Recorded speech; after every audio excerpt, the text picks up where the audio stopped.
Now I'm going to show you how to learn your tables. ये tables हमने याद करने हैं. Now I will show you how to learn them.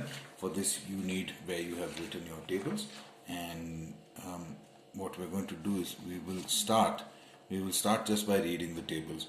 1 2s are 2, 2 2s are 4, 3 2s are 6, 4 2s are 8, 5 2s are 10, 6 2s are 12, 7 2s are 14, 8 2s are 16, 9 2s are 18, 10 2s are 20. You have to read with one speed, okay? एक ही speed में you have to read the whole thing. After you have read 3 or 4 times, 3-4 बार पढ़ने के बाद what you will do is you will cover the answers. So you cover the answers, and what I will do is I'll say 1 2s are 2, 2 2s are 4, 3 2s are, ओहो भूल गए. अगर आप भूल जाते हो then you uncover it. 3 2s are 6. अब इसको 4 बार बोलो. 3 2s are 6, 3 2s are 6, 3 2s are 6, 3 2s are 6.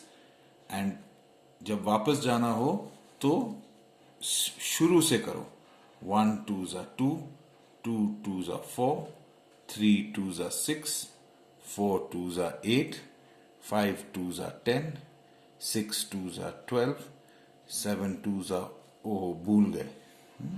क्या करेंगे फिर? Again we will see. 7 2s are 14, 4 times. 7 2s are 14, 7 2s are 14, 7 2s are 14. अब we go back to the start. 1 2s are 2, 2 2s are 4, 3 2s are 6, 4 2s are 8, 5 2s are 10, 6 2s are 12, 7 2s are 14, 8 2s are 16, 9 2s are 18, 10 2s are 20. जब ये हो जाएगा then you have to cover the whole table and now say it without saying. 1 2s are 2, 2 2s are 4, like this you have to say. ठीक है? जब बिना देखे आप कर पाओगे तो आपका टेबल कंप्लीट होगा. जब आपके 2 to 5 तक टेबल्स कंप्लीट हो जाएंगे तब आप क्विज ले सकते हो.